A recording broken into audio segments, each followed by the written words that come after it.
저희 사랑하는 성도 여러분, 반갑습니다. 코로나 사태가 좀 더 심각해져서 우리가 다시 또 영상 예배를 드리게 되었습니다. 우리가 비록 흩어져서 각 가정에서 예배를 드리지만 주의 성령 안에서 하나 되어 주님께 귀한 예배를 드리는 줄로 믿습니다. 우리가 정말 기도하면 이 코로나의 이 시련의 시기가 머지않아 곧 지나가고 우리가 또 자유롭게 모여서 예배를 드리고 공예배를 드리고 또 함께 기쁨으로 만나서 대면에서 교제하는 그런 날이 곧 올 줄로 믿습니다. 이 시간 각 가정에 드리는 이 예배가 또 주님의 은혜가 함께하는 귀한 예배가 되기를 바랍니다. 이 시간 우리가 서로 보지 못하지만 반갑습니다. 네, 사랑합니다. 또 각 가정에 있는 가족들 또 서로 주님의 집도 격려하고 서로를 사랑한다고 말씀해 주시기 바랍니다. 사랑합니다. 반갑습니다.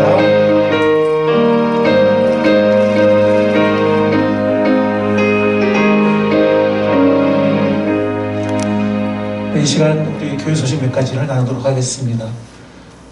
지난 24일 저녁에 우리가 줌으로 모인 성탄 축하 모임이 정말 특별하고 잊지 못할 복된 시간이 되었습니다. 모든 가정, 어른이나 우리 아이들이나 너무나 기쁜 시간이 되었고요. 또 주님께 영광이 되는 시간이 되었습니다.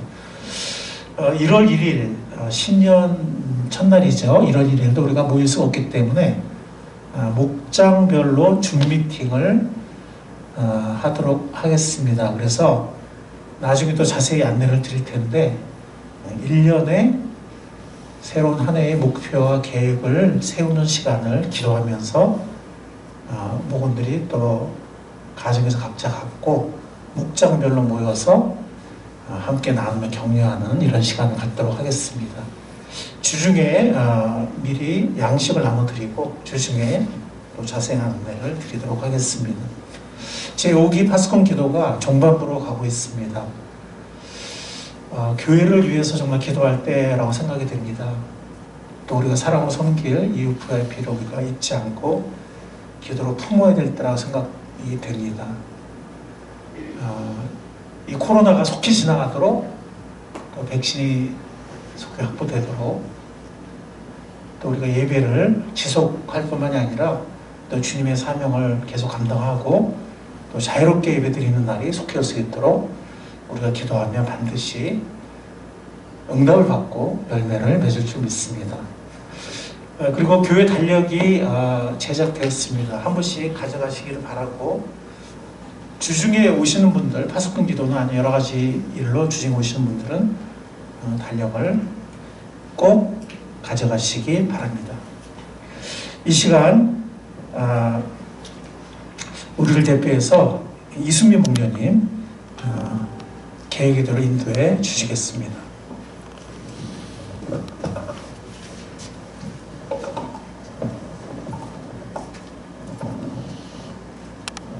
예배를 위해서 잠깐 기도하시겠습니다. 더없이 높은 곳에서는 하나님께 영광이요 땅에서는 주님께서 좋아하시는 사람들에게 평화로다. 귀하신 주님의 탄생을 축하하며 우리가 함께 모여서 예배드렸던 날들이 있었는데 또 이번에는 사회적인 또 상황이 어려워서 주님 줌으로나마 모였습니다. 하나님, 예수님께서 이 땅에 오셔서 빛이 되어주시고 저희의 우리 목적이 되어주셔서 정말 감사합니다. 하나님, 예수님의 그 탄생을 저희가 마음껏 누리고 또 함께 기뻐할 수 있는 날이 속히 올 수 있도록 이 땅을 축복하여 주시옵소서. 이 땅을 치유하여 주시옵소서. 하나님, 우리의 10년 가운데도 치유의 은혜가 내려지기를 간절히 바라고 원합니다. 각 가정에서 힘든 형편 중에 또 힘든 삶의 무게 때문에 지쳐있는 우리 성도님들 한 사람 한 사람은 주님께서 만나주셔서 위로해 주시고 치유해 주시기를 간절히 기도합니다. 하나님, 오늘 우리가 드리는 이 예배를 통해서 주님의 임재를 누릴 수 있도록 도와주시옵소서. 비록 온라인으로 드리는 예배지만 그 중에서도 하나님의 임재는 실제와 같을 것이라는 생각이 듭니다. 하나님, 우리 각 사람의 마음 가운데 주님께서 은혜 베풀어 주시옵소서. 우리 드리는 찬양과 드림도 그리고 말씀을 듣는 자세 하나하나까지 주님께서 다 받아주시기를 간절히 기도합니다. 아멘. 우리 예배를 통해서 영광 받으실 하나님의 이름을 찬양합니다. 예수님의 이름으로 기도합니다. 아멘.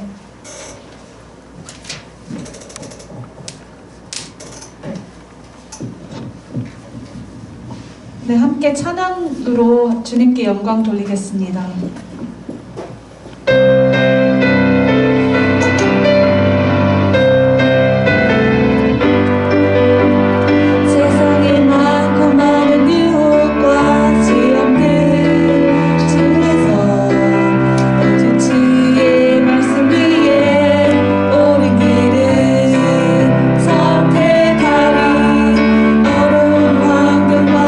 고난이 나를 내어 살 때도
시간은 주 앞에 드리는 봉헌의 시간입니다. 이 시간 우리가 마음을 함께해서 봉헌의 시간에 참여하겠습니다. 네, 함께 기도하겠습니다. 하나님 아버지, 이 시간에 저희를 불러 모아주셔서 각자의 처소에서 주님께 예배 드리게 하심을 감사합니다. 이 시간 주님께 온전히 저희 마음과 뜻을 다하여 드리는 예배가 되게 해주시고 1년간 또 일을 할 수 있게 하심을 감사드리고 주님께서 허락하신 모든 물질 가운데 주님께 마땅히 드려야 될 것을 기쁨으로 드리게 하시고 저희가 물질과 돈을 쫓기보다 주님을 더욱더 사랑하고 주님을 쫓아가며 주님을 더욱더 닮아가는 삶을 살 수 있도록 인도하여 주시고 우리 주변에 도움이 필요한 손길이 있다면 그분들을 챙기며 도울 수 있는 그런 꿈사랑 교회 지체들이 되게 도와주세요. 예수님 이름으로 기도드렸습니다. 아멘.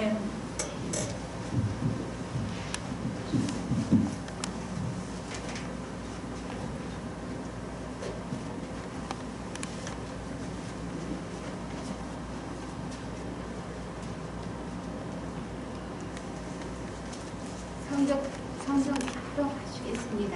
영상 말이지만 모두 일어나서 말씀을 듣겠습니다. 성경 합독하시겠습니다. 영상 예배지만 모두 일어나셔서 말씀을 듣겠습니다.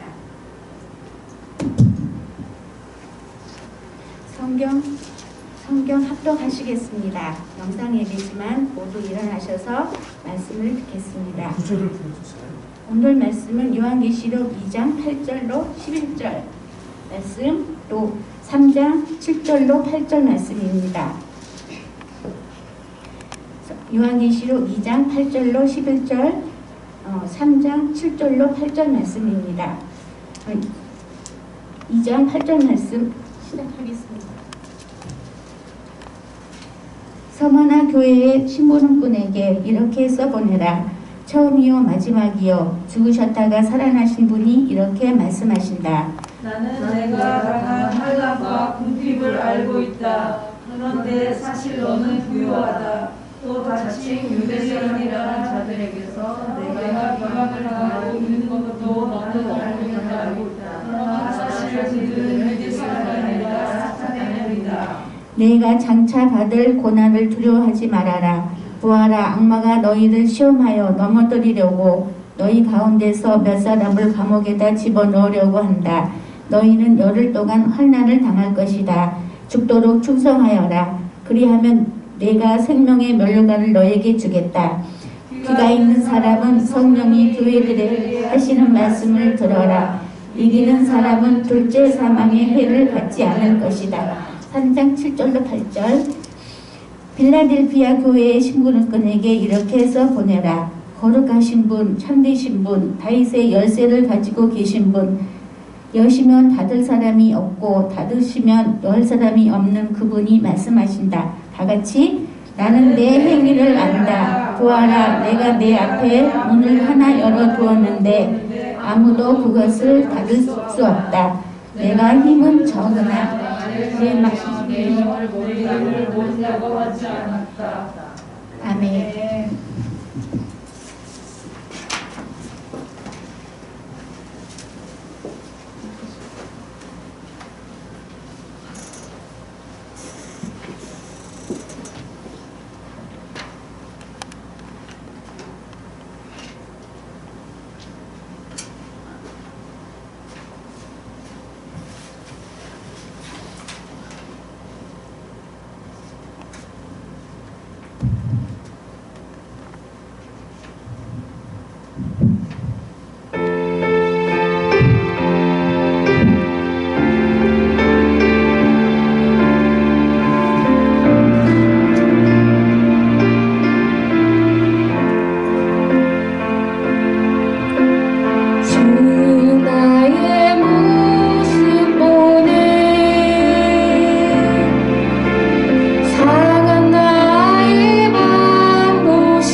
아멘.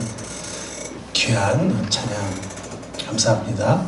이 시간 우리가 하나님의 말씀을 함께 나누는 시간입니다. 이 시간 우리가 기도하고 하나님의 말씀을 함께 나누도록 하겠습니다. 주님 감사합니다. 우리에게 감사가 먼저 감사 기도를 드림이 합당함은 주님의 우리를 향한 사랑이 진실하며 영원하기 때문입니다. 주님께서 우리에게 베푸신 그 은혜가 한량없기 때문입니다. 우리가 시편 기자의 고백처럼 평생 주님께 감사의 제사를 드리는 그런 복된 삶이 될 수 있기를 소원합니다. 주님, 이 시간 하나님의 말씀을 드리는 시간입니다. 하나님, 우리가 찬양을 드렸고 헌물을 드렸으며 함께 기도를 드렸습니다. 그 예배의 시간들, 그 제사를 주께서 기뻐 받아주신 줄 믿습니다. 하나님, 지금 이 시간 말씀의 예배를 드리기 원하오니 우리를 향한 주님의 뜻이 무엇일지, 또 주께서 부족하고 연약한 우리를 통해서 우리를 인도하시고 사용하시기 원하시는 그 섭리와 뜻이 어디에 있는지 묵상하며 깨닫는 그런 귀한 시간이 되게 하옵소서. 주님 기도합니다. 주님, 우리에게 말씀해 주옵소서. 주께서 당신의 귀하고 새로운 일을 우리를 통해서 행해 주옵소서. 이 시간 시종을 주님께 의뢰하며 귀하신 예수님의 이름으로 기도했습니다. 아멘. 네, 오늘은 2020년의 마지막 주죠. 자, 여러분들 이 앞에 뭐가 있는지 보이시는지 모르겠어요. 네, 화면으로 보이실지 모르겠는데 아크릴을 이번 주에 설치를 했습니다. 그래서 어떻게 보면 이 아크릴을 통해서 이렇게 성도들을 보는 것 같아요. 약간 부자연스럽기도 하지만 그래도 코로나 시대에 또 새로운 경험을 하는 것 같습니다. 이것은 방역을 위한 것일 뿐, 우리가 드리는 예배는 아무런 지장이 없는 줄 믿습니다. 2020년의 마지막 한 주가 이번 주입니다. 이번 주에 또 마지막 주일입니다. 우리가 처한 처지를, 우리가 처한 그 현재를 하나님의 말씀으로 돌이켜보고 비춰보는 것, 이것은 너무나 중요한 것 같습니다. 특별히 그것은 언제든 중요하지만 특별히 한 해를 보내는 시간, 그리고 새로운 한 해를 선물로 받는 시간에는 더욱더 그럴 것입니다. 2020년 우리의 최대 화두 두 가지가 있었다면 무엇이었을까요? 여러분들, 우리에게 있어서 2020년 최대의 화두 두 가지만 꼽으라면, 첫 번째 코로나겠죠? 두 번째 뭐였을까요? 교회의 통합이었던 것 같습니다. 우리 교회로서는. 먼저 이 교회의 통합, 우리가 올 한 해 동안 정말 오랜 시간 기도하고 하나님의 인도를 구했었는데, 이 문제에 대해서 이 올해를 보내면서 하나님께서 우리가 또 매듭을 지었으면 좋겠습니다. 그리고 중요한 것은 그것을 통해서 우리가 귀한 하나님의 섭리를 발견하고 정말 중요한 어떤 것을 깨달았으면 좋겠습니다. 교회 통합을 이제 안 되는 걸로, 안 하는 걸로 최종 결론을 맺게 되었을 때, 여러분들도 그랬겠지만 저에게도 많은 기도가 또 필요했고, 일시적으로나마 참 마음이 복잡하고 혼란이 있었습니다.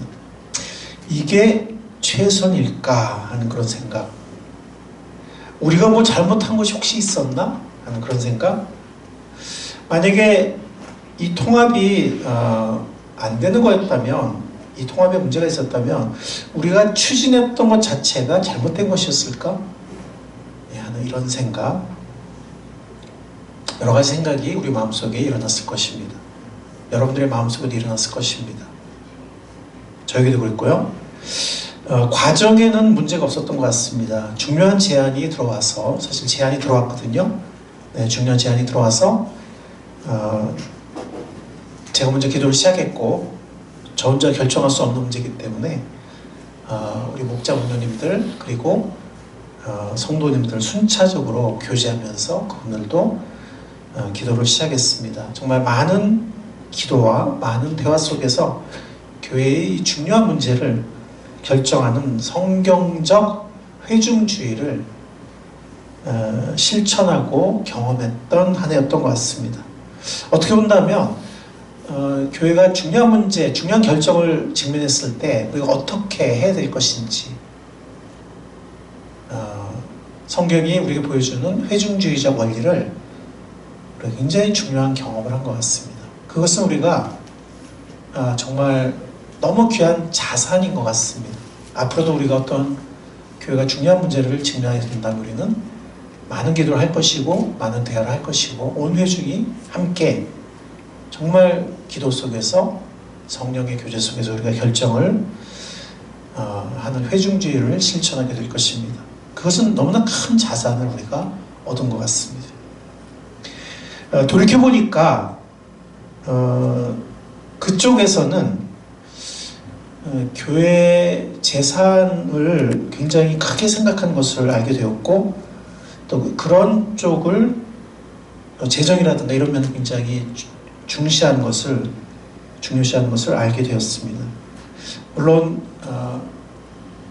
또 교회가 그쪽 교회도 또 분명한 구원이 있고 분명한 복음이 있고 또 지역 독립교회, 성경적인 지역 독립교회를 세우려고 하는 그런 귀한 교회인 것은 맞지만 사역에 대한, 교회에 대한 구체적인 생각이나 강조하는 부분들이 또 적지 않은 부분에서 상당히 많은 부분에서 강조점이 달랐다는 것을 알게 되었습니다. 그래서 만약에 우리가 초기나 혹은 중기에 만약 우리가 너무 섣불리 통합을 했더라면, 만약 우리가 코로나 사태가 아니었다면 아마 그렇게 되었을 가능성도 있습니다. 코로나 사태가 아니었다면 아마 봄이나 여름쯤에는 순조로이 그냥 통합이 두 개가 됐었을 가능성도 있어요. 근데 설사 통합을 했다 해도 그런 강조점이나 또 여러 가지 생각의 차이들로 인해서 그런 것들이 해소된다면 모르겠지만 어쩌면 훨씬 더 힘들고, 물론 각 교회마다 어려운 점이 있지만 통합을 통해서 또 우리가 얻을 수 있는 점도 물론 있었겠지만 그 반대 극부, 어쩌면 훨씬 더 힘들고 많은 어려움들이 있었을 수도 있었겠다라는 생각이 들어요. 그래서 이 코로나 좀 오히려 감사한 생각도 들었습니다. 코로나 때문에 여러 가지 실제적인, 여기서 다 설명할 수는 없지만 여러 실제적인 또 재정적이거나 실제적인 면에서 애로사항이 생겼고 그로 인해서 오랜 시간을 논의하게 되고 그런 많은 논의 속에서 생각보다 어떤 강조점이나 교회에 대한 여러 가지 사역에 대한 생각들이 다른 점이 참 많이 있었구나라는 것을 알게 되었습니다. 자, 이것을 너무 또 길게 얘기하면 너무 또 길어지고요. 중요한 것은 이런 일들을 통해서 우리 교회의 정체성을 다시 한번 돌아보는 계기가 됐던 것 같습니다. 교회가 제가 화면으로 좀 정리를 했는데요. 우리가 현재를 주의 말씀으로 돌아보는 것, 지금 같은 때에는 더 중요한 것 같습니다. 그래서 우리에게 2020년의 최대 화두가 두 가지라고 말씀드렸는데 아마 누구나 공감하실 것입니다. 중요한 것은 여기 제가 화면에 정리했듯이 우리 교회의 정체성을 다시 한번 돌아보는 계기가 되었던 것 같습니다. 그래서 교회라는 것이 건물이나 땅이 아니고 거듭난 사람들의 공동체이며 주의 말씀대로 운영되는 주의 지상사명을 이루려고 하는 공동체, 이것이 교회다 하는 우리의 그 믿음, 우리의 정체성을 다시 한번 돌아보는 계기가 됐던 것 같습니다. 건물이나 땅이 중요하지 않다는 말이 아니에요. 건물이나 땅도 교회의 일부예요. 또 교회가 힘이 되죠. 교회가 사역할 때 힘이 됩니다. 그러나 건물이 없거나 땅이 없는 교회가 굉장히 많습니다. 가정에서 모이는 교회도 많아요. 우리나라뿐만 아니라 전 세계적으로. 그래서 건물이나 땅은 있으면 좋고 힘이 되는 것이지만 필수적이고 본질적인 요소는 아니에요. 교회는 구원받은 사람들의 모임이고 주의 말씀대로 운영되는 주의 사명, 지상 사명을 목표로 하는 그런 공동체라는 것입니다. 이것을 다시 한번 돌아보는 계기가 됐던 것 같습니다. 이런 공동체가 바로 성경적인 교회 공동체이고 설사 작더라도 그 교회는 하나님이 칭찬하시는 강한 교회일 것입니다. 그래서 우리가 추구하는 성경적인 교회의 4가지 특징을 다시 한번 저도 돌아보게 되었고 또 이 시간에 함께 다시 한번 나누기를 원합니다. 성경적인 교회의 4가지 특성은 먼저 분명히 구원받은 사람들로 이루어진, 그러니까 구원받지 않은, 분명하게 거듭나지 않은 사람들은 예배에 참석할 수 있어요. 자유로이 얼마든지 교회에 예배 올 수 있습니다. 그러나 회원은 아니죠. 아직 회원은 아닙니다. 그래서 분명히 구원받은 회원들로 이루어진 교회, 그 교회가 함께 모여서 또 교회의 중요한 결정이나 운영을 하는 성서적 회중주의를 실천하는 이런 교회가 성경적인 교회의 첫 번째 본질적인 특징입니다. 두 번째는 말씀대로, 그러니까 어떤 다른 많은 교회들에서 우리가 참고할 것들이 있습니다. 그리고 배울 점도 있어요. 그걸 부정하는 것은 아닙니다. 참고할 점 많이 있고 배울 점이 있어요. 그러나 중요한 것은 이 말씀의 진리, 말씀의 원리대로 운영되고 말씀대로 사역하려고 노력하는 교회. 이 지상에서 주님 오실 때까지 100점인 교회는 없겠죠. 그러나 노력하는 교회. 그렇게 목표로 세우고 그것을 최우선순위에 놓고 다른 어떤 전통이나 시대의 지혜나 또 다른 교회들의 사례나 이런 걸로서 우리가 배울 수 있겠지만 그런 것들은 부차적인 것이고 최우선으로 말씀의 원리대로 운영하고 말씀대로 사역하려 노력하는 교회. 즉 말씀의 권위가 최우선순위에 있는 교회. 이런 교회가 성경적인 교회라고 할 수 있을 것입니다. 세 번째는 공동체가 살아있는 교회, 공동체적 교회. 즉 교회라는 것이 예배만 드리고 각자 집에 가서 그냥 각자 살다가 또 그냥 예배만 드리면 되고 이런 것이 아니고 공동체가 살아있는, 정말 우리가 가족이고 서로를 돌아보고 서로를 위해서 마음을 쓰고 기도해주고 정말 서로를 아끼고 격려하고 사랑하는, 또 나누는, 또 함께 주님의 일을 함께 이루어가는 공동체죠. 공동체 살아있는 교회. 이것이 성경적인 교회의 중요한 특징입니다. 물론 우리도 아직 완벽하다고 할 수는 없겠죠. 우리도 부족함이 있지만 이것이 성경적인 교회의 필수적인, 뺄 수 없는 본질적인 특징이고 요소라는 것을 우리가 믿고 있습니다. 네 번째로는 사도적인 교회예요. 사도라는 것은 보내심을 받은 사람들이죠. 보내심을 받았다는 것입니다. 그래서 우리가 우리의 교제, 우리의 예배도 중요하지만 우리의 예배, 우리의 교제, 우리의 자녀 양육, 또 우리의 노후 다 중요하죠. 다 중요하지만 그런 것들이 중요하지 않다는 것이 아니라 그 모든 것들이 결국에는 세상으로 가서 비신자들을 얻는 열매로 귀결되어지는 이런 주님의 지상사명, 우리를 세상으로 보내신 그 사명을 우리의 교회의 목표로 삼는 성경적인 교회의 중요한 요소입니다. 이 4가지 특징, 성서적 회중주의와 말씀의 권위, 말씀의 궁극적인 최종 권위, 그리고 공동체적 교회와 사도적 교회, 이 4가지를 성경적인 교회의 4가지 특성이라고 우리는 믿습니다. 그래서 이것을 다시 한번 돌아보면서 다시 한번 이것을 단단히 확증하는 그런 또 계기가 되었던 것 같습니다. 지금 한국교회는 패러다임 전환기라고 생각합니다. 그래서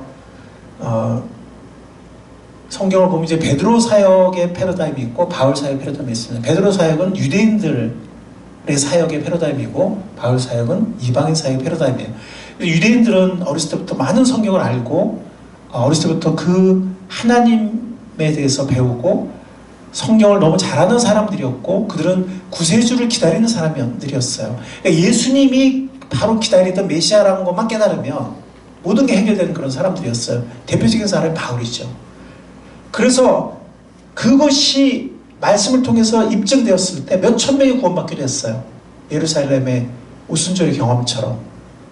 그래서 이 베드로 사역은 굉장히 많은 회심이 있었어요. 그리고 순간적인 어떤 교회 성장이 있었고, 그러나 바울 사역은 정말 그 세속인들, 세상 사람들, 정말 이방인들 이런 사람들을 대상으로 사역한 사역이기 때문에 전혀 기독교 영향이 없는 그런 사역이기 때문에 굉장히 많은 시간이 걸렸고, 또 많은 경우에 소수의 사람들 얻어서 한 도시에 몇 사람만 얻어도 교회가 세워지고 사도 바울은 그 다음 도시로 이동을 했어요. 그리고 그 몇 사람이 가정교회를 이뤄서 그 교회에서 단단히 뿌리를 내리고, 그리고 우리가 교회 역사가들을 보면 그 가정교회들이 한순간에 막 폭증한 것이 아니라 국교화 이전에 기독교의 비율을 몇 % 이하로 보더라고요. 무려 300년이 흘렀음에도 불구하고, 그러니까 그 정도로 굉장히 서서히, 그러나 소수지만 분명한 거듭난 사람들, 예수님의 소망, 예수님의 재림을 기다리는 사람들, 또 주님의 사명을 정말 귀하게 생각하는 사람들, 그리고 핍박을 두려워하지 않는 사람들, 사람이니까 두려워했겠지만 그러나 핍박에 물러서지 않는 사람들, 네, 그렇게 성서적인 교회가 조금씩 성장하고 재생산되어 나갔습니다. 많은 시간이 걸렸다는 거죠. 오히려 나중에 국교화되고 수많은 사람들이 교회로 들어가 교회가 폭발적 성장을 했을 때 사실은 변질과 교회의 타락이 시작되었습니다. 한국은 지금 베드로 사역 모델에서 바울 사역 모델로 패러다임 전환이 필요한 시대이고, 또 우리가 원치 않든 그 패러다임 전환이 될 수밖에 없는 이미 진행 중이에요. 원치 않든. 그래서 사실은 상황도 그렇지만 우리가 우리 스스로가 능동적으로 패러다임 전환을 해야 합니다. 왜냐하면 이제 한국은 기독교의 영향이 너무 미미해요. 거의 이방인 사회예요. 사도 바울이 사역했던 것처럼 그냥 세속 사회. 교회는 점점 축소되는. 그냥 우리 안에서는 물론 우리만의 잔치가 있겠지만 세상에 나가면 너무나 오히려 지탄을 받고 오히려 그 영향력이 거의 없는, 그리고 점점 축소되고 있는, 슈링크되고 있는 그런 상황 가운데 있습니다. 그래서 상황이 그렇게 진행될 수밖에 없기도 하지만 우리가 시대를 분별하고 어떤 갑자기 많은 수를 얻으려고 하거나 혹은 이렇게 많은 수가 빨리 성장하는 소위 부흥이라는 이름 아래 그런 개념이나 모델을 상정하는 것이 아니라 사도 바울처럼, 사도 바울이 베드로보다 능력이 없어서 그러면 그런 대량 회심이나 급작스러운 성장이 없었는가? 그거 아니거든요. 왜냐면 밭이 달랐기 때문에, 그리고 상황이 달랐기 때문에, 전략도 달랐고 열매가 달랐습니다. 그래서 한국은 이미 바울 사역의 상황이에요. 그걸 우리가 빨리 깨달아야 돼요. 우리가 이 안에만 있으면, 특히 작은 교회들은 이미 뼈저리게 느끼고 있고요. 일부 소수의 대형 교회들, 숫자를 말하는 거예요. 그 교회 숫자, 소수의 대형 교회들 혹은 중형 교회들, 이런 교회들은 아직도 50대, 60대, 70대 이런 분들이 살아계시고 아직도 숫자가 좀 되기 때문에 그 안에서는, 여기 우리의 왕국이다 생각할지 모르겠지만 한국교회 전체를 놓고 보면은 이제 기독교는 너무 왜소하고 초라하고 위축되고 있는 그런 상황이에요.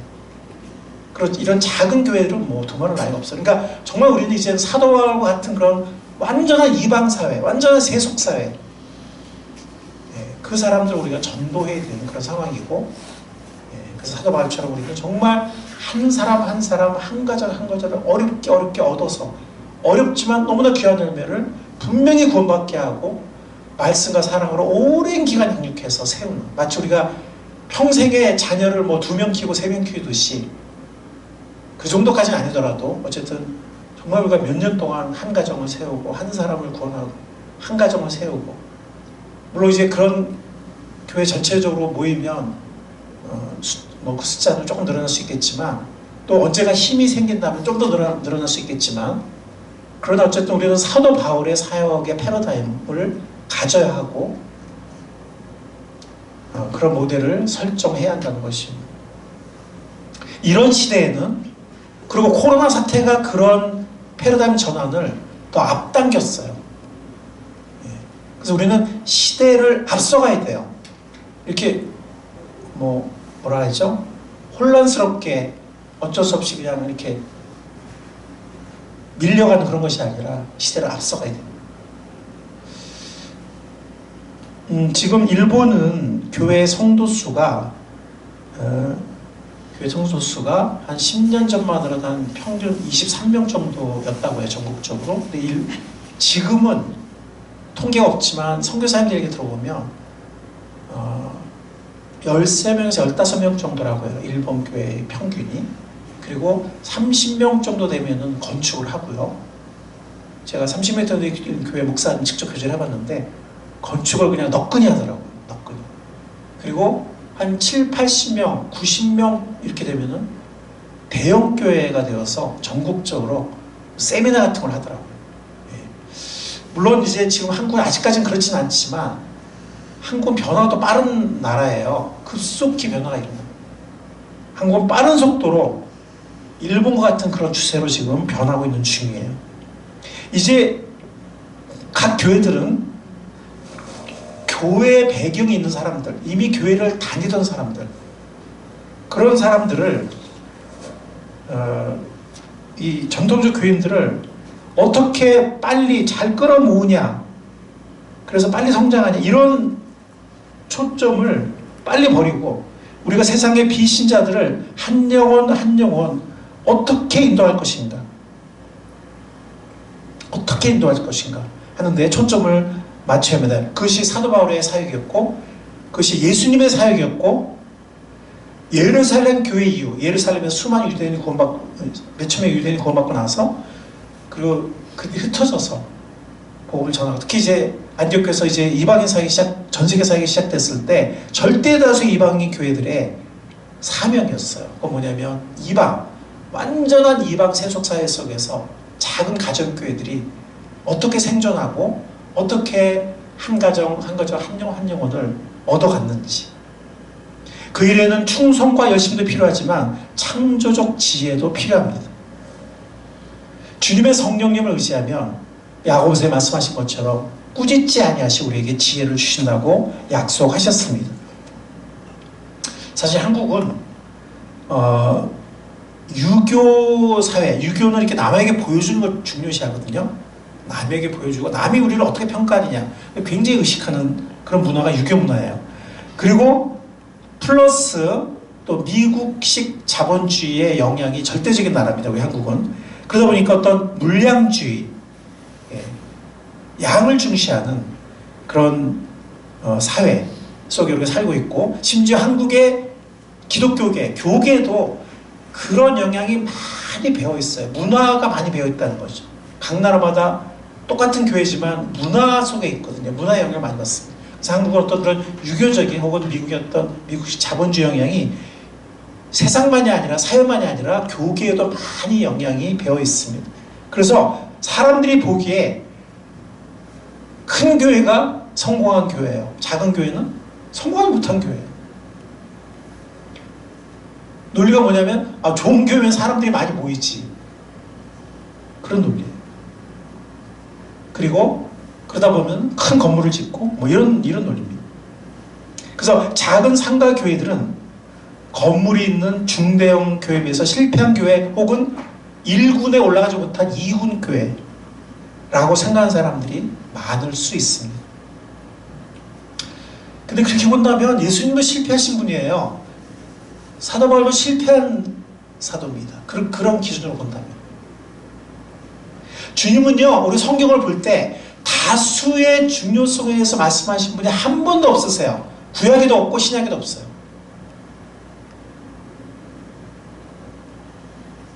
오히려 좁은 길을 말씀하시고, 여기 오늘 이 화면에 나오는 이 말씀처럼 적은 무리여 무서워 말라. 하나님께서 그 나라를 너에게 주시기를 기뻐하시느니라.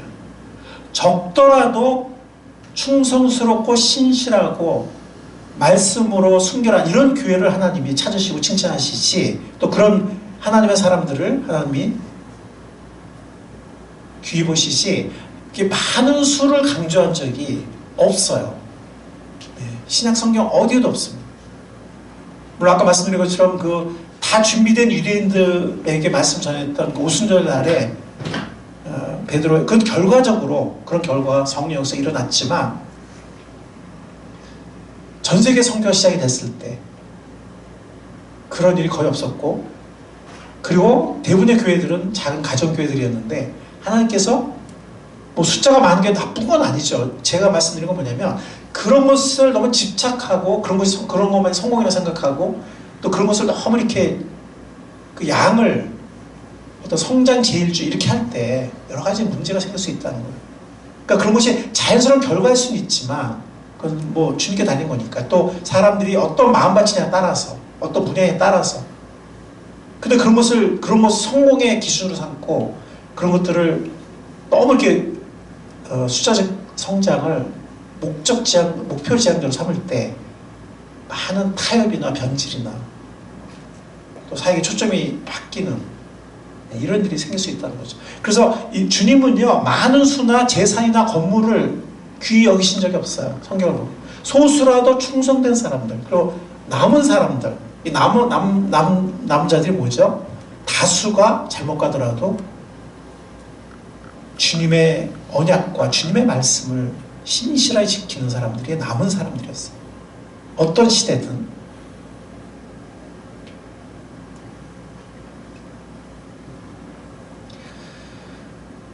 사실 우리의 긍지와 소원을 어디에 둘 것인가 하는 게 중요해요. 우리의 긍지의 소원을 뭐 많은 수가 막 갑자기 막 성장해서 막 이래야 사회가 성공이고 우리가 여기에 긍지가 있다 이렇게 생각한다면 우리가 정말 거기에 대해서 잘 생각해야 돼요. 그러려면 우리가 불신자 전도 사역보다는 뭐 많은 중대한 교회 그렇듯이 그냥 뭐 이사 오는 사람들이나 뭐 이사 오는 사람들은 뭐 어떻게 그거 오는 거는 그 문제일 건 없죠. 어쨌든 이렇게 이미 교회 다니는 사람들을 어떻게든 이렇게 막 빨리 끌어모으려고 하는, 그렇게 나가야죠. 서로 파이를 빨리 조금이라도 더 많이, 파이가 딱 한정돼 있으니까 빨리 내 거를 많이 확보하려고 하는, 많이 차지하려고 하는, 누군가 그렇게 비유를 했는데 굉장히 적절한 비유인 것 같아요. 근데 우리의 긍지와 소원이 많은 숫자나 좋은 건물이나 재정, 인기, 사람들의 인정 이런 것이 아니라, 만약 이런 것이라면 있잖아요, 캐톨릭이 최고예요. 숫자나 조직과 세력이라면 전 세계의 탑이 캐톨릭이에요. 개신교는 게임이 되지 않아요. 개신교는 다 분열되어 있고 개교회주의가 많고, 교단이 있다 그래도 일개 교단이 캐톨릭의 어떤 수나 조직이나 세력은 상대하지 않습니다. 가장 웅장하고 세상 안 믿는 사람도 인정하고 엄청난 세력과 조직을 갖춘 엄청난 숫자를 가진, 정말 우리가 믿을 것은 영원한 주님의 진리의 말씀뿐이라고 믿습니다. 우리가 믿고 의지할 것은, 또 다른 말로 해서 우리에게 중요한 것은 성경의 권위예요. 우리의 양심으로 믿는 성경의 권위입니다. 성경 말씀만 의지하고 행하려는 교회, 이런 교회가 성경적인 교회고 작지만 강한 교회입니다. 이사야서 55장 8절을 보면 나의 생각은 너희 생각과 다르며 너의 길은 나의 길과 다르다 그랬습니다. 주님의 생각이 중요해요. 주님의 생각이 중요해요. 여러분들 많은 대형교회들 거기는 부목사님이나, 제가 최근에 도서관을 통해서 한 분을 알았는데 자세하게 얘기할 필요 없겠죠. 어쨌든 지금은 교회를 나가지 않고 있는데 어쨌든 본인이 기독교를 생각을 해요. 근데 프랭크 바이올라의 어떤 그런 신약 성서적인 혁명적인 교회 책을 몇 권 쓰셨거든요. 예, 그런 책을 읽고 많은 감명을 받은 상태더라고요. 예. 근데 기존의 교회들이 너무 그 그림이 달라서 저희가 교회 나가기 어렵다. 네.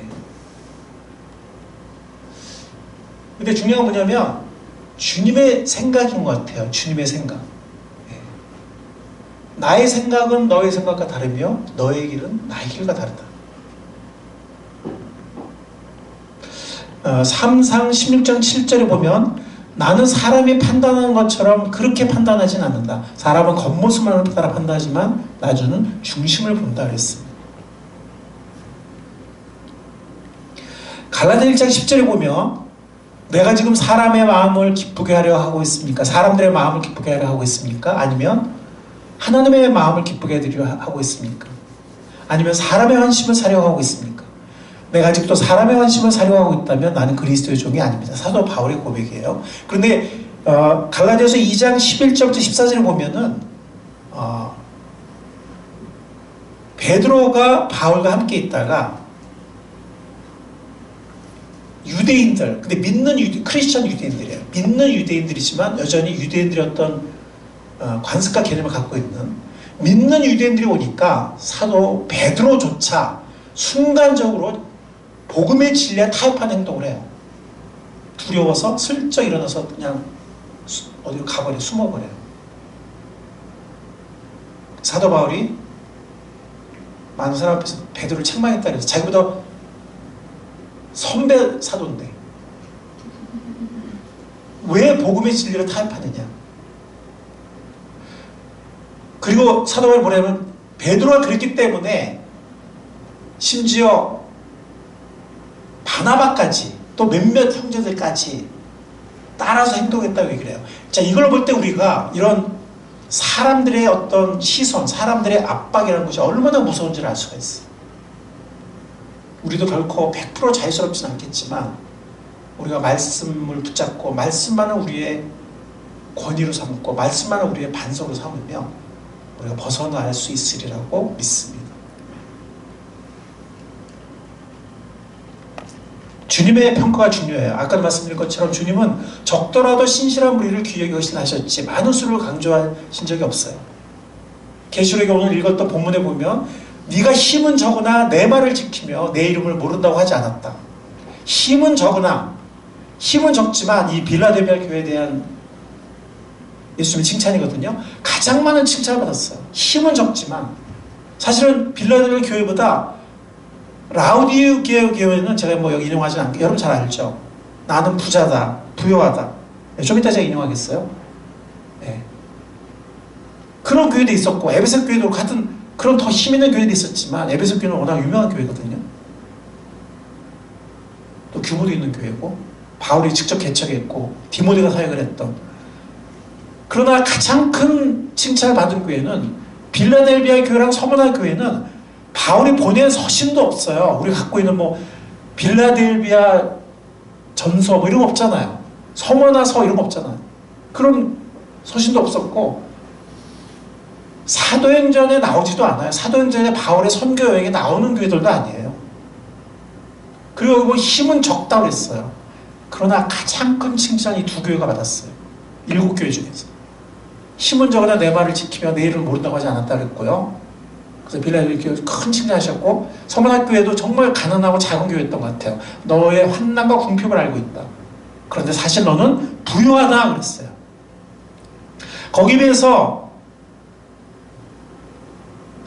제가 라디오 교회 좀 화면을 준비하지 않았지만 읽어드리면 네가 이같이 미지근하여 뜨겁지도 아니하고 차지도 아니하니 내 입에서 너를 토하여 버리리라. 네가 말하기를 나는 부자라 부유하여 부족한 것이 없다 하나 너의 공고한 것과 가련한 것과 가난한 것과 눈먼 것과 벌거벗은 것을 알지 못하도다 라고 계시록 3장 16, 17절에 라우디 교회에 대해서 말하고 있습니다. 오늘날의 이 교회를 라디오 교회의 시대라고 보는 사람도 있지 않습니까? 라디오 교회 사람들은 자기들이 부자라고 생각을 했어요. 실제로 굉장히 규모 있는 교회였고 또 물질로 풍성했거든요. 그러나 하나님의 생각은 전혀 달랐어요. 오히려 가난하고 작은 교회. 사람들이 시선에는 에베소 교회나 라디오교회가 훨씬 성공한 교회라고 보였을지 모르지만 주님의 생각은 달랐습니다. 교회 머리 될 주님은 작고 가난하고 힘없고 이런 교회지만 빌라델비아 교회와 서머나 교회를 가장 큰 칭찬을 하셨습니다. 큰 교회라고 성공적인 교회라는 보장은 없습니다. 물론 작다고 해서 반드시 성공한 교회라는 얘기가 아니에요.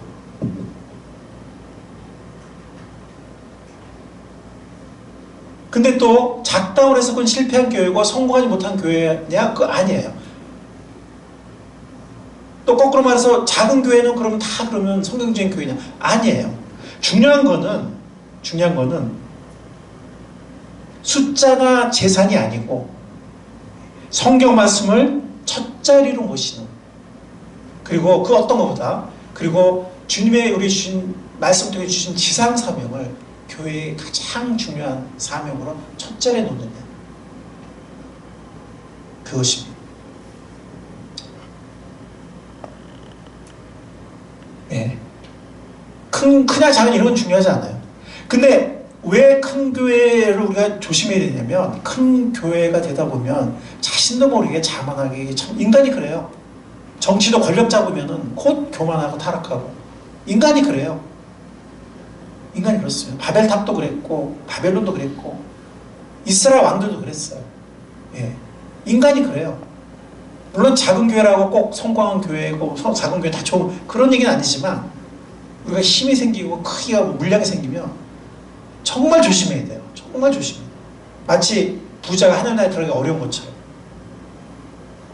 물론 그렇다고 작은 교회는 뭐 무조건 다 좋은 교회나 그런 건 아니지만, 중요한 건 뭐냐면 숫자나 재산이 아니고 성경 말씀을 첫 자리에 모시는 교회인가, 그 어떤 것보다 어떤 사람들의 의견이나 과거의 경험이나 전통이나 다른 교회 이해나 또 큰 교회 사는 거나 뭐 아니면 어떤 책에서 말하는 이런 거가 뭐 꼭 나쁘다는 게 아니고 좋은 참고가 될 수 있지만, 성경 말씀을 첫 자리에 모시는, 그리고 주의 지상사명을 우리의 가장 말 그대로 가장 첫 번째 사명으로 따르고 있는가, 이게 중요하다는 거예요.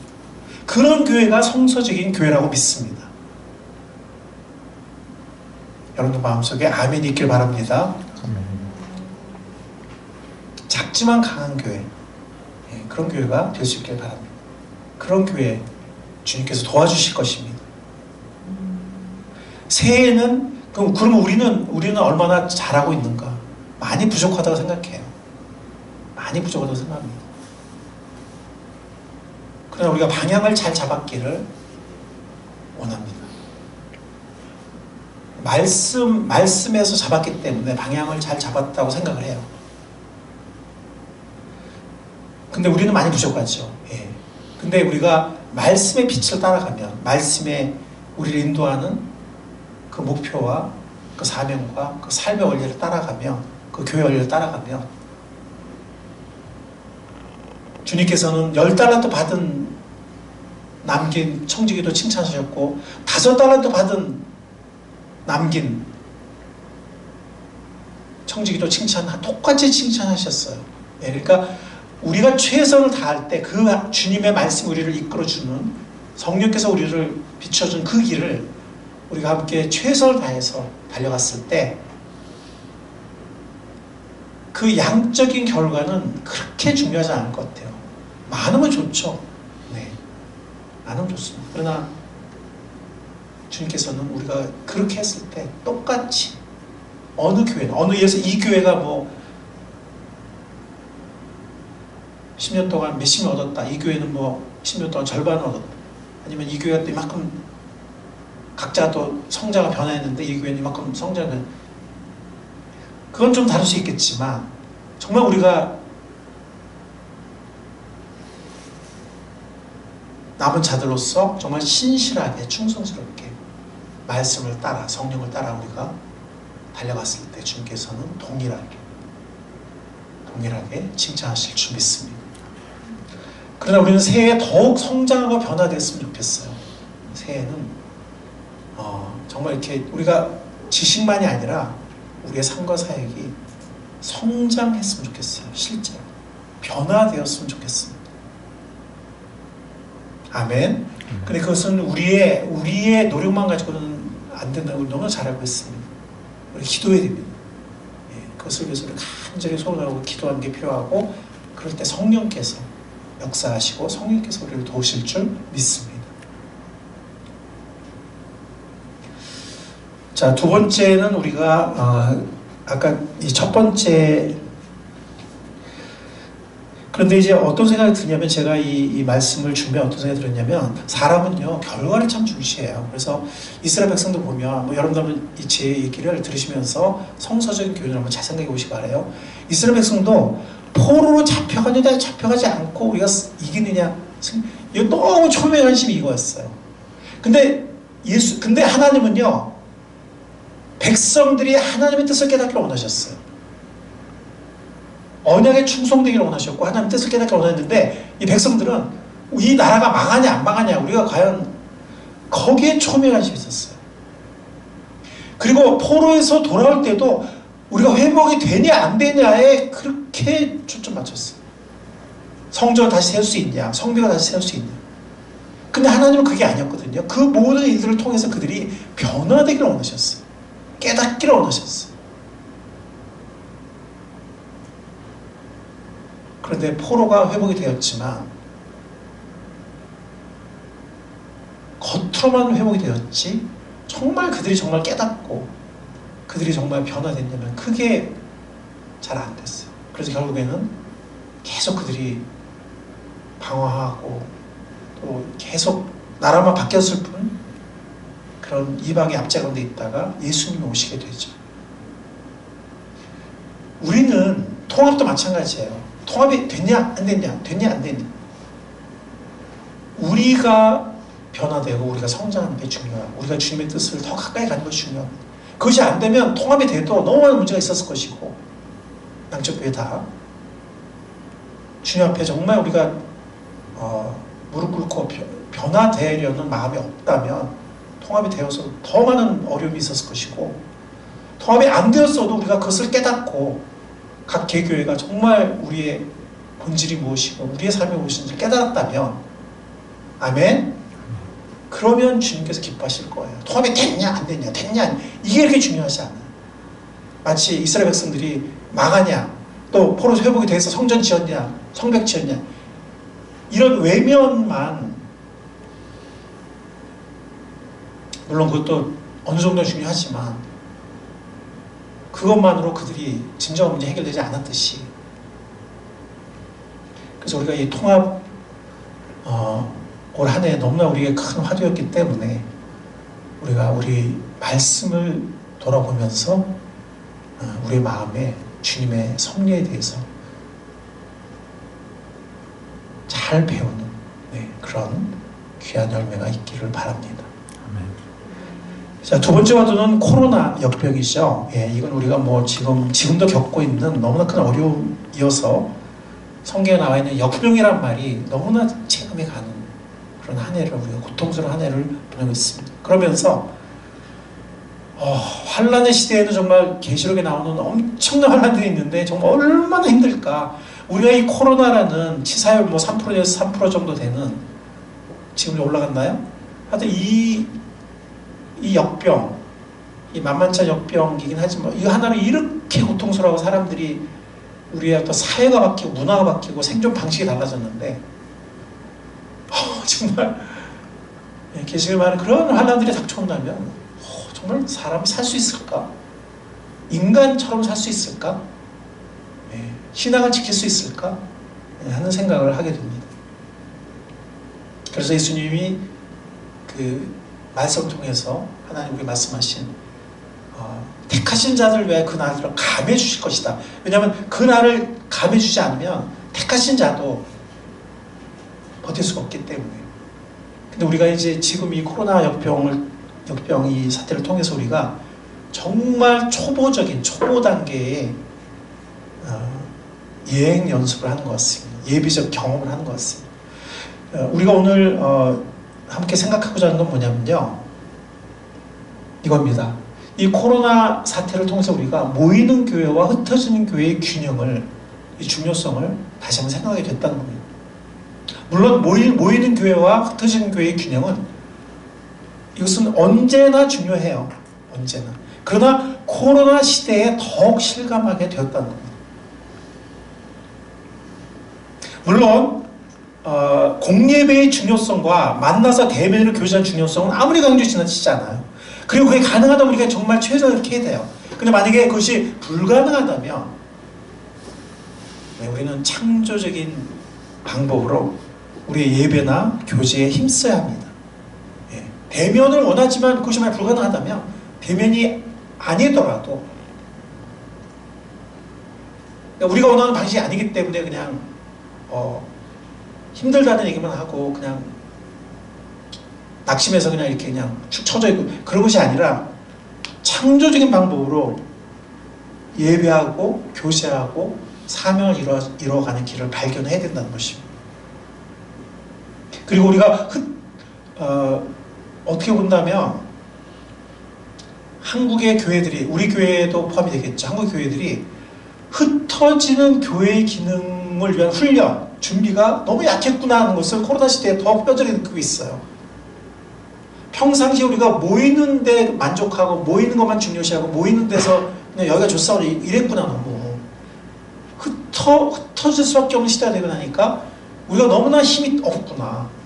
열매가 너무 약하구나.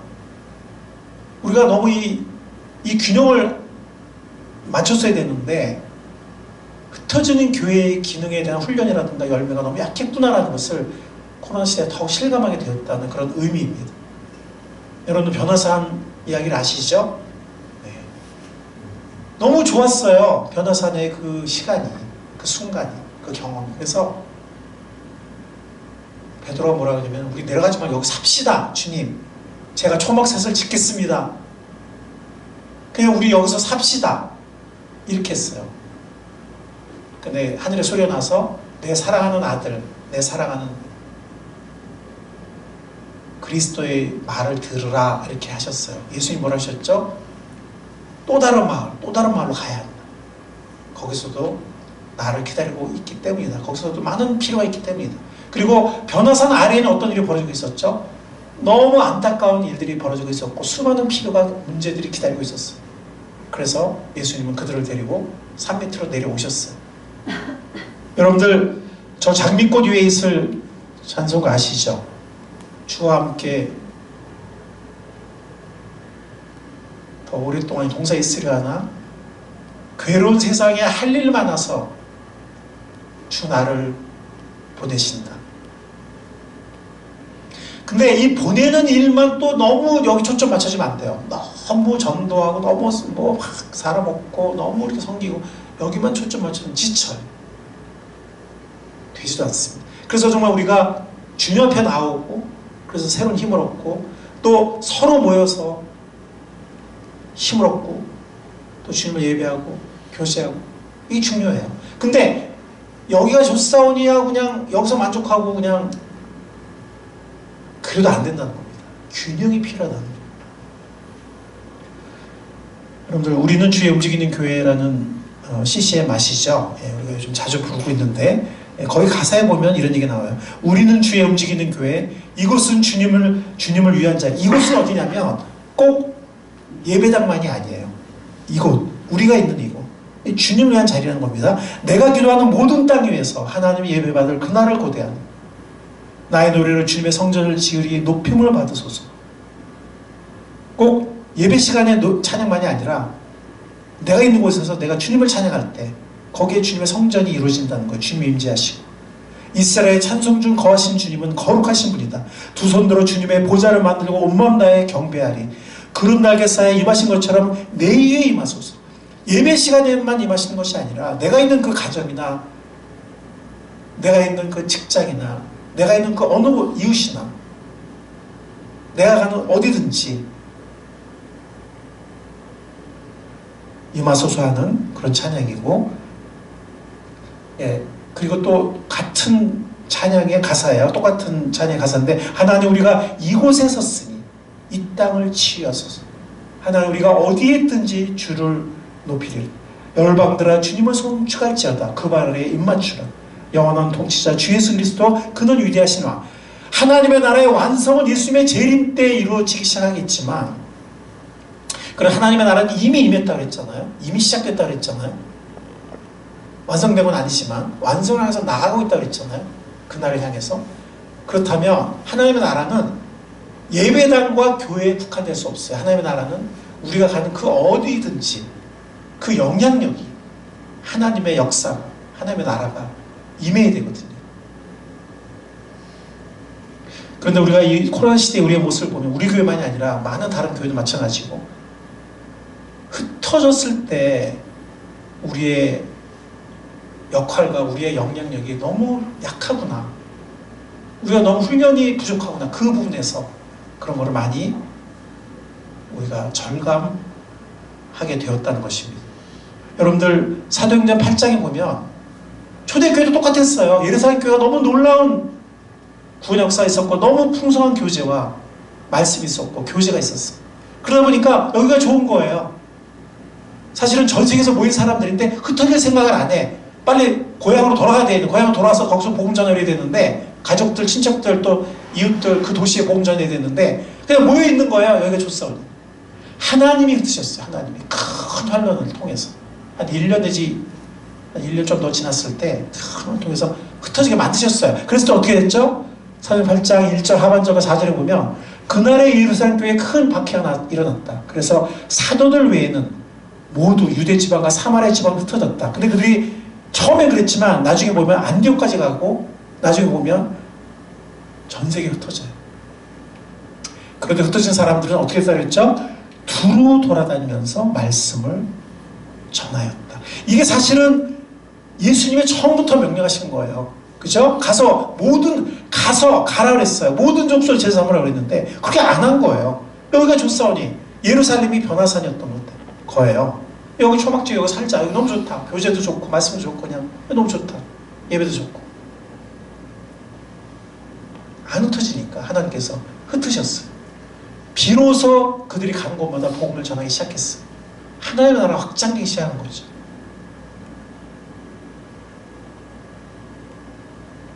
근데 이건 사실 예수님의 처음부터 주셨던 사명이고, 또 부활하고 나서 또 성천하시기 전에도 예루살렘과 온유와 사마리아 땅끝까지 이르러 복음을 전하라고 주신 사명이거든요. 근데 그 순종하지 않고 있었던 거예요. 그냥 예루살렘에만 여기 좋사오니 여기 변화산입니다. 하나님을 흩으셨을 때 비로소 그들이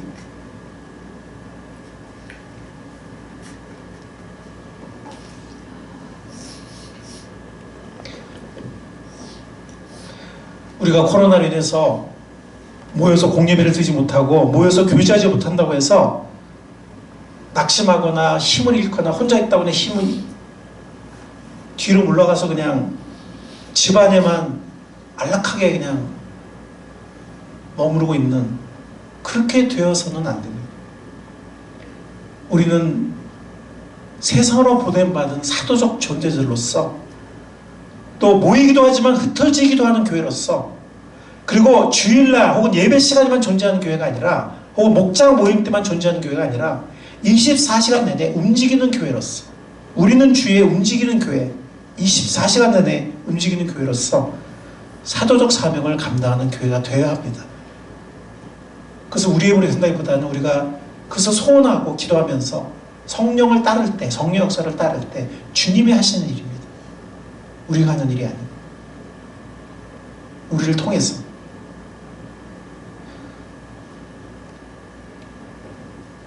지금까지 우리가 확신할 부분을 나누었습니다. 두 가지. 이 통합, 올해 우리의 큰 화두였고 우리의 큰 경험이었던 이 통합 문제와 또 코로나 사태, 과연 주님께서 우리에게 무엇을 깨닫기를 원하실까? 무엇을 묵상하고 무엇을 배우기 원하실까? 하는 것을 생각해 보았습니다. 확신 부분입니다. 이제는 실천할 것을 나눔으로써 오늘 메시지에 올해를 마무리하는 이 메시지의 결론을 삼을까 합니다. 우리는 코로나가 기승을 부린 올해 내내 파수꾼 기도에 힘써 왔습니다. 우리는 지금 코로나 때문에 많이 이렇게 좀 지쳐있기도 하고, 이게 오래 지속되다 보니까 또 겨울을 맞이해서 춥기도 하고, 파수꾼 기도가 지속은 되고 있지만 잠시 좀 주춤한 것 같아요. 어떤 사람들은 이렇게 얘기를 하는 걸 제가 들은 적도 있어요. 어떤 교회 통합이라든지 또 해피데이 초청 잔치라든지 이런 구체적인 목표가 없어서 파수꾼 기도의 동기력이 좀 떨어진다, 이런 말을 제가 듣기도 했습니다. 근데 우리는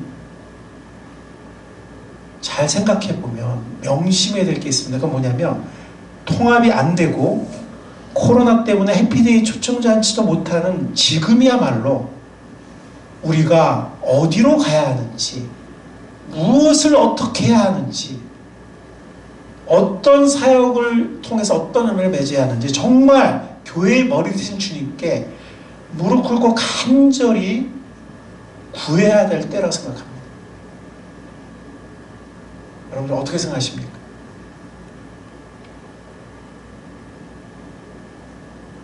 왜냐면 지금은 전혀 예상치 않은 그런 비상사태예요. 아까 제가 말씀드린 것처럼 코로나 사태 아니었으면 어쩌면 교회 통합이 됐을지도 몰라요. 물론 그 길이 순탄한 길이었을지 가시밭길이었을지는 모르지만, 또 코로나 사태 아니었으면 해피데이 초청 잔치도 했겠죠. 금년봄에 했겠죠. 그런데 이런 코로나 사태가 엄청나게 터질 줄은 아무도 예상하지 못했습니다. 그런데 사실은 우리가 원하지 않는 이 현재 이 상황 속에서 지금이야말로 우리가 무엇을 어떻게 해야 하는지, 주님께서 우리가 정말 지금 무엇을 원하시는지 주님께 간절히 부르짖을 때라는 것입니다. 물론 코로나 사태가 없어지거나 약해져서 우리가 초청잔치도 할 수 있고 그러면 좀 더 구체적인 목표가 딱 생기겠죠. 그러나 지금 상황은 그렇지 않습니다. 근데 정말 지금이야말로 눈에 딱 보이는 구체적인 목표는 없지만, 그렇기 때문에 더욱더 보여달라고, 우리가 어디로 가야 되는지, 어떤 사역을 해야 되는지, 어떤 지혜를 가지고 우리가 이걸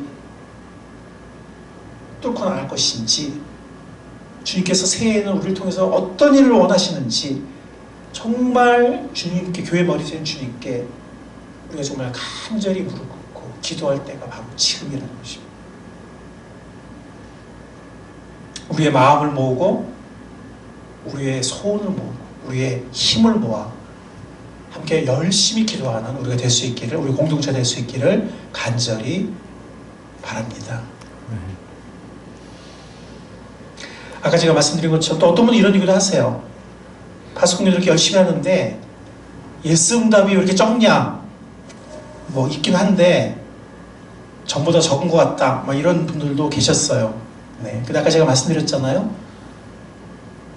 이스라엘 백성의 역사를 보면, 역사를 통해서 우리가 교훈을 배운다면, 그들은 이스라엘 나라가 망하지 않기를 정말 열심히 기도했고, 망하기 직전은 성전으로 몰려들었어요. 성전이 우리를 지켜주리라 한 미신 때문에. 그 미신이죠. 성전이 지켜주는 게 아니죠. 또 그들이 포로 귀환을 위해서 정말 뜻있는 사람들이 정말 열심히 기도를 했습니다. 근데 아까 제가 말씀드린 것처럼 그런 외면적인, 또 우리가 기도하는 것을 하나님이 그대로 주시는 예스 응답만 우리는 굉장히 좋아해요. 애들도 그러잖아요. 자기들이 원하는 걸 좋아해요. 애들이 달라고 그러는데 아니야, 그거 아니야, 다음에 줄게, 아니라 그렇게 말하거나 부모가, 아니면 그거 아니야, 내가 다른 거 줄게, 그러면 애들 난리 나요. 울고 짜고 난리 나요. 물론 예스 응답 받으면 좋죠. 예. 그런데 정말 중요한 거는 우리의 기도를 통해서 주님의 섭리를 더 깨닫게 되고 주님의 말씀을 더 깨닫게 되는 것입니다. 정말 기도를 통해서 우리가 더 변화되고 성장하는 거예요. 주님은 그걸 원하세요. 이걸 주냐 안 주냐, 우리가 기도하는 그대로 주냐 안 주냐, 우리가 정말 원하는 걸 주냐 안 주냐,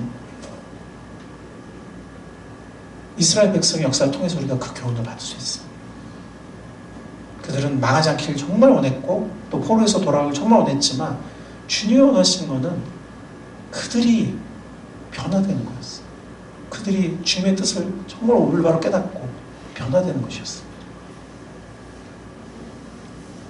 그런데 감사하게도 주님은 올해에도 많은 기도응답을 주셨어요. 네, 제가 이렇게 올해 받은 기도 제목을 중요한 것만, 응답받은 감사 제목만 중요한 것만 이렇게 정리를 해봤는데 한 페이지가 넘거든요. 세세한 것까지 제가 다 기록은 안 했지만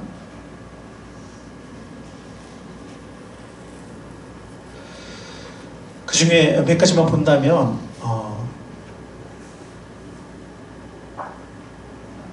우리가 1월달에 침례식을 통해서 네 사람이 침례를 받은 거 너무 감사하고요. 또 성경 읽기 운동, 한 목장에서 세수 목장에서 시작해서 전 목장에 불이 붙은 성경 읽기 운동, 저도 많은 은혜를 받고 있습니다. 너무 감사하고요.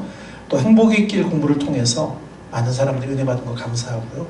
파수꾼 기도 쉬지 않고 계속되게 하신 그 자체를 감사하고 또 많은 응답들을 감사합니다. 그리고 우리가 전도를 열심히 못했지만 주님께서 정말 이렇게 저렇게 보내주신 분들이 올해도 몇 분 계시잖아요. 그죠? 우리가 정말 열심히 전도해서 또 열정적으로 전도해서 얻었다기보다는 우리가 기도하고 전혀 전도하지 않은 건 아니지만 어떻게 보면 주님께서 정말 보내주신 부분이 많은 것 같아요. 은혜로 그런 몇 사람들을 얻은 것 너무 감사드리고요. 대출금 올해도 정말 100% 사랑할 수 있게 하시고 오히려 어느 정도 남게 하신 거 너무 감사하고, 또 얼마 전에는 책사랑 작은 도서관이 A 등급을 확정하게 해주신 거 며칠 전에 예, 너무 감사하고, 코로나 사태 중에도 코로나 걸리지 않고 몸 건강하게 해주시는 거 은혜죠. 예, 지금 많은 사람이 고통받고 있는데 각 가정의 아이들 정말 모르겠어요. 제 눈에만 이렇게 보이는지 모르겠지만 너무 이쁘게 잘 크고 있는 거 감사하고요. 가정 안에서, 교회 안에서 사랑받고, 코로나 경제난에도 어쨌든 우리의 모든 필요를 각 가정마다 넘치진 않아도 필요할 만큼 하나님께서 채워주시는 거, 교회 재정을 꾸준하게 채워주시는 거 너무 감사하고요.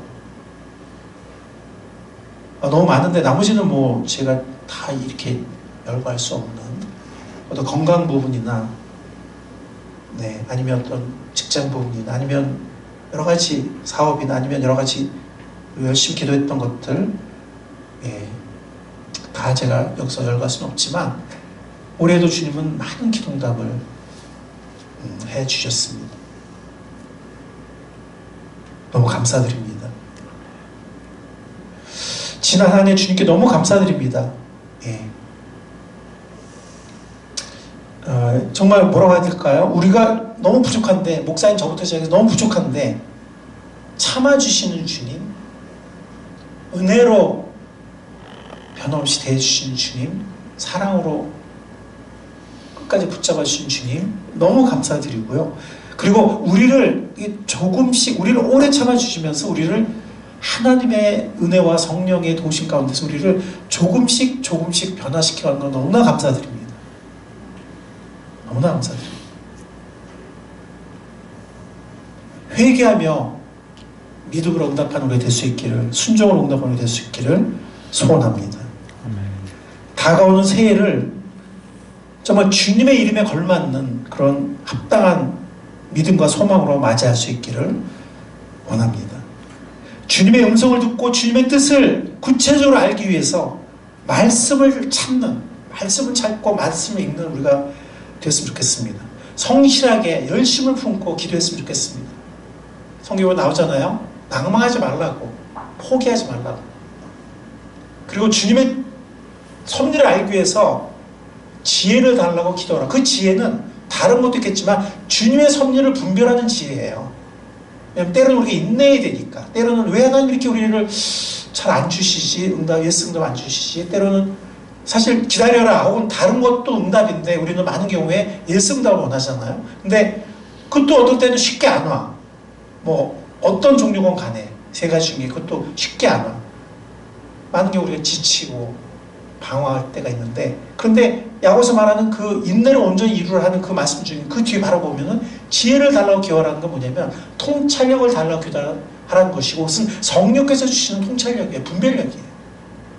기도하라는 거예요. 그때 주님이 꾸짖지 않고 주신다는 거예요. 그때 그 말씀을 통해 성령을 통해서 우리가 그 통찰을 갖게 됐을 때, 분별을 갖게 됐을 때 우리는 우리 마음속에 평안을 갖게 되고 확신을 갖게 되고 주님의 뜻을 깨닫게 되고, 그리고 그 기도가 응답받으리라는 확신도 갖게 되는 것입니다. 우리가 새해 주님이 우리 가정과 우리 개인과 우리 목자가 우리 교회에 무엇을 원하시고 무엇을 이루기 원하시는지, 우리가 다른 것은 모르겠지만 성실하게 열심을 품고 기도하는 것을 할 수 있을 것 같습니다. 말씀을 찾고 읽는 거 할 수 있을 것 같습니다. 어떤 분들이 그 자체가 어려운데요 이렇게 말씀하시는 분이 있을 수 있는데요, 이렇게 생각하시면 될 것 같아요. 우리가 뭐 아무리 피곤하고 힘들어도 우리 자녀들 필요하면 우리가 합니다. 그죠? 그렇게 생각하시면 돼요. 그렇게 생각하시면 돼요. 여러분들, 때로 우리가 희생이 필요하지만 여러분들 이렇게 생각하시면 돼요. 우리가 만약에 장관이 되었거나 뭐 대사가 됐어요. 그럼 어떻게 됩니까? 또 우리 개인적인 희생을 필요할 때는 당연하게 해요. 하고 그걸 당연시합니다. 주위에서 뭘 하지 않아요. 근데 우리가 주님의 일과 주님의 사명을 위해서 뭔가를 희생할 때는 우리 스스로도 힘들어하고 주위에서도 막 뭐라 그래요.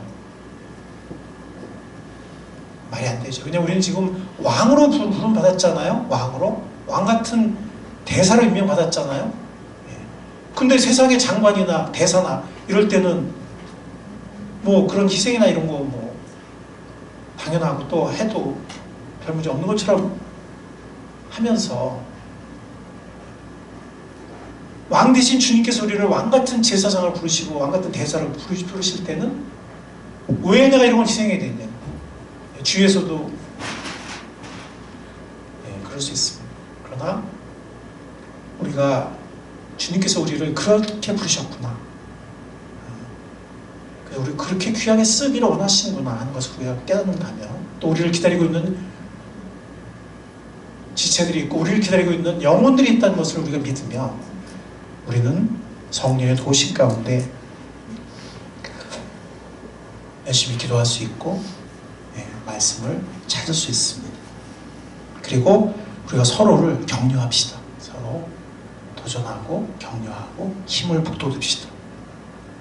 왜냐하면 우리도 함께 하신 임마누엘 주님께서 새해에는 더 귀한 새로운 은혜로 임마누엘 우리와 함께 하실 것이기 때문입니다.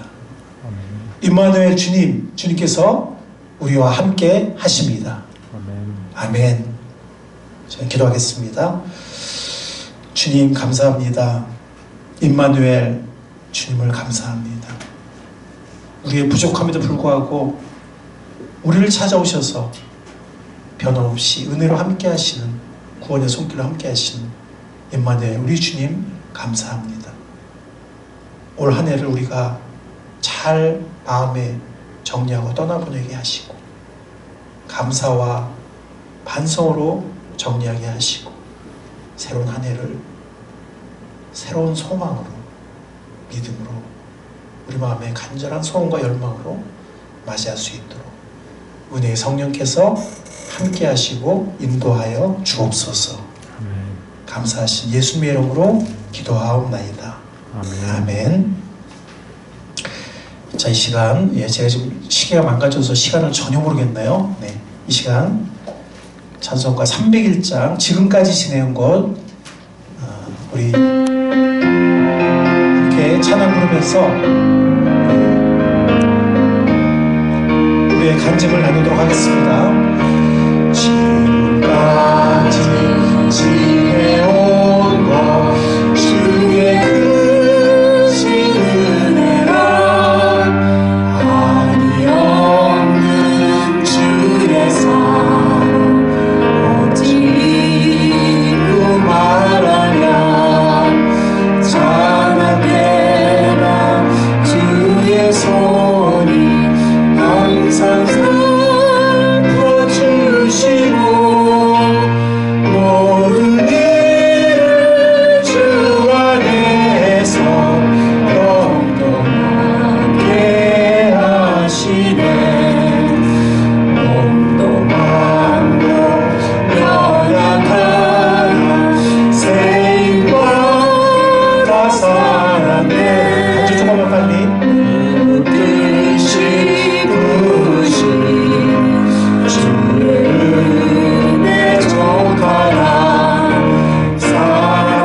이번 주일이 우리의 마지막 주일입니다. 이제 올해가 며칠 남지 않았습니다.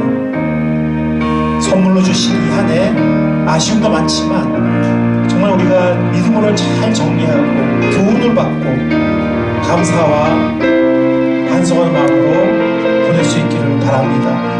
오늘 이 찬송가 가사처럼 지금까지 지내고 주의 크신 은혜라 한없는 주의 사랑 어찌 이루고 말하랴. 자나깨나 주의 손이 항상 살펴주시고 모든 일을 주 안에서 형통하게 하시니 이 귀한 주의 앞에 이 시간 우리의 진정한 마음으로 잠시 기도하는 시간을 갖겠습니다. 각 가정에서 기도하시기 바랍니다. 잠깐 기도하겠습니다.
가사처럼 정말 우리의 진실한 마음으로 동의하는 마음으로 주 앞에 감사를 드립니다.